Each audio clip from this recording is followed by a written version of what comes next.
que tens pouca força. Ou seja, ele conhece que a igreja tem pouca força.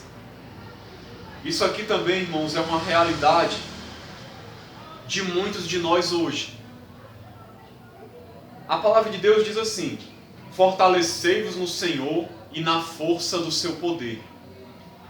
Deus, ele tem força para nos dar, força espiritual, força para caminhar.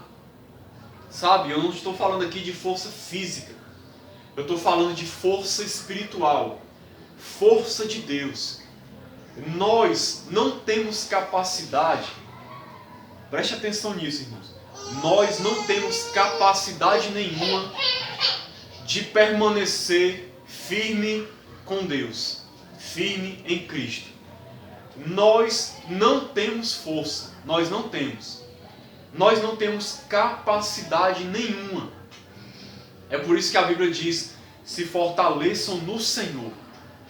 Deus, ele é a nossa força. A palavra de Deus diz: a alegria do Senhor é a nossa força. Deus é quem nos fortalece.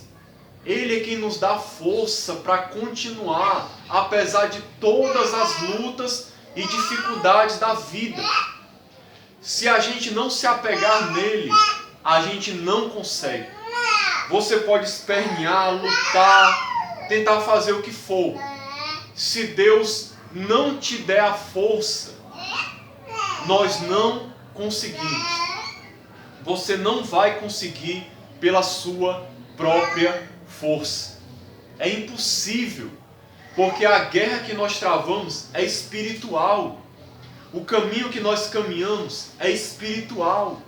É uma luta espiritual. É preciso de força espiritual. Só tem força espiritual quem anda com Deus, quem busca a Deus. Sabe, quem está firmando a sua vida em Deus, buscando a Ele, se fortalecendo nele, permanecendo firme com Ele, em oração, consagração, jejum, leitura bíblica, adoração, buscando a Ele constantemente para recarregar suas baterias e se encher de força espiritual. Esses são aqueles que conseguem. Esses são aqueles que vão adiante. Não é preciso você ter muita força para conseguir. Até se você tiver pouca, você consegue. Mas mesmo para conseguir essa pouca força, nós precisamos buscar. Agora é claro que a gente não tem que se contentar com o mínimo. Nós temos que nos fortalecer o máximo possível. Essa igreja de Filadélfia, ela tinha pouca força. Essa foi a crítica que Jesus fez para ela. Eles tinham pouca força, ou seja, pelo fato de ter pouca força, eles estavam correndo um risco. Eles poderiam de repente tropeçar, poderiam de repente não conseguir continuar. Porque quem tem pouca força, é muito mais fácil de desistir do que alguém que tem muita força. Quem está fortalecido em Deus, bem firme, é muito mais difícil de se afastar, de se desviar. Mas quem tem pouca força, alguma coisa que aconteça pode levar ele para longe de Deus.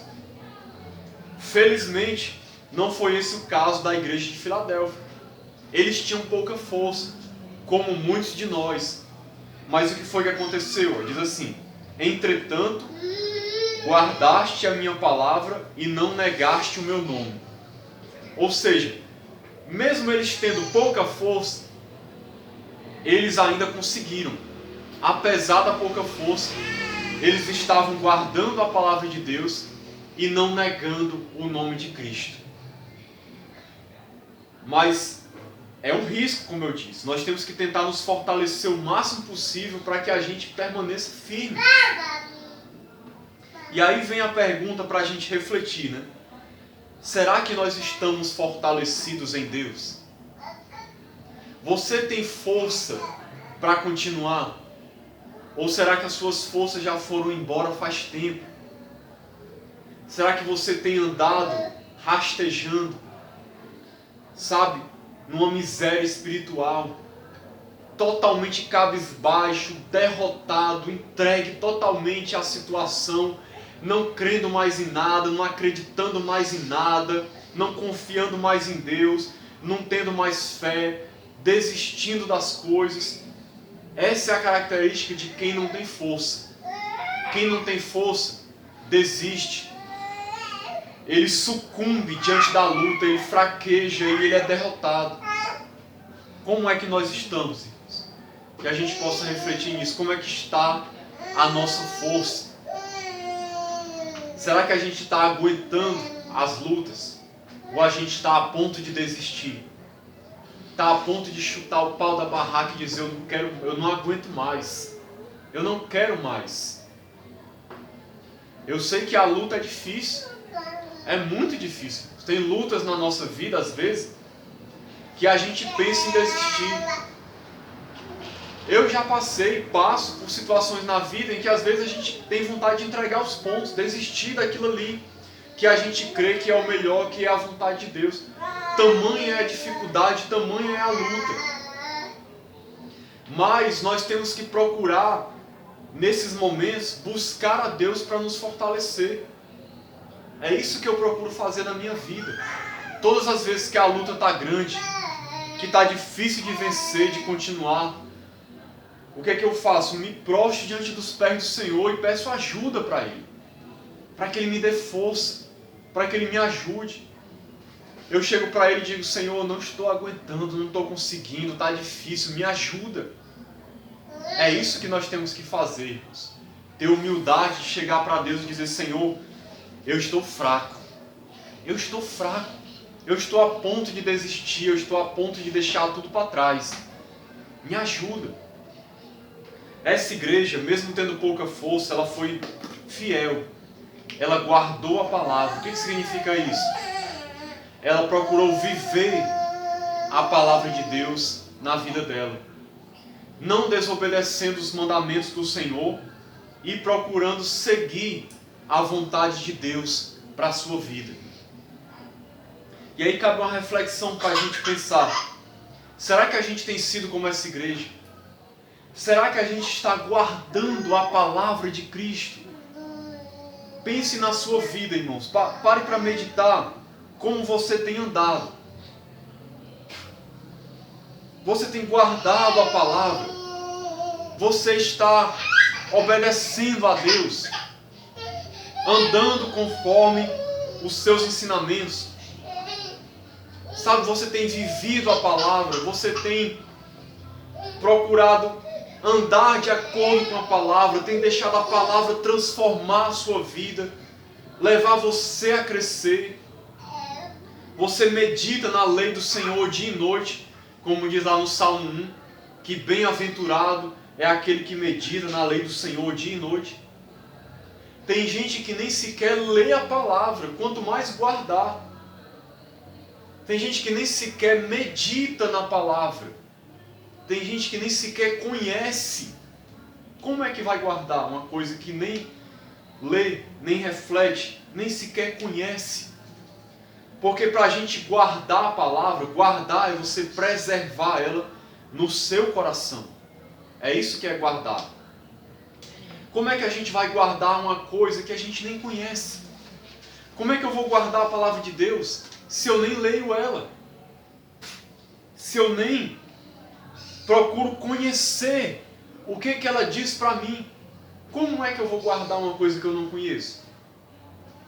Como é que alguém, por exemplo, alguém diz assim para uma outra pessoa: guarde essa joia aqui na sua casa para mim. E aí ela estende a mão, mas não tem joia nenhuma. Como é que você vai guardar uma coisa que você não tem? É preciso você ter aquilo, é preciso você conhecer, é preciso você pegar. Como é que você vai guardar uma palavra que você nem lê, que você nem conhece? Infelizmente, a maioria dos que dizem cristãos hoje, entre aspas, não guardam a palavra. E nem sequer a conhecem, nem têm prazer nessa palavra, nem meditam nela de dia e de noite. Essa igreja, irmãos, mesmo tendo pouca força, ela guardou a palavra de Cristo. Eles procuraram andar nessa palavra. Eles amavam a palavra de Deus, eles tinham prazer na palavra de Deus. E aí diz também, não negaste o meu nome. Não negar a Cristo significava o quê? Ser fiel a Jesus apesar das perseguições. Naquela época, como eu já disse para vocês, a igreja era muito perseguida. Guardar o nome de Cristo significava o quê? Continuar se declarando cristão, mesmo diante das perseguições, das lutas e da pressão do governo, do imperador, para que você renunciasse o nome de Cristo. Era uma pressão muito grande para que os cristãos dissessem, eu não sigo a Cristo, eu não sou de Jesus. Mas eles não se dobraram diante disso. Eles não negaram o nome de Jesus. Eles continuaram dizendo, eu sou cristão, eu sirvo a Cristo, eu ando com Ele. E aqui cabe uma reflexão para nós também. Você tem negado o nome de Cristo ou você guarda o nome de Cristo? Pare para refletir nisso. Porque a gente não nega o nome de Cristo, irmãos, só quando tem uma espada no nosso pescoço e alguém nos ameaçando de matar. Não é só nessa hora que a gente nega o nome de Cristo. A gente nega o nome de Cristo toda vez que a gente dá mau testemunho nesse mundo. Toda vez que a gente vive no pecado. Toda vez que a gente desobedece a Deus. Toda vez que a gente traz escândalo aos outros. Toda vez que a gente vive como um incrédulo. Toda vez que a gente se envergonha diante dos outros. De se declarar cristão. De falar da palavra. De dizer o que a gente é e o que a gente pensa. Toda vez que a gente se envergonha, ou desobedece, ou negligencia a Deus, ou dá mau testemunho, peca, escandaliza os outros, nós estamos negando o nome de Cristo.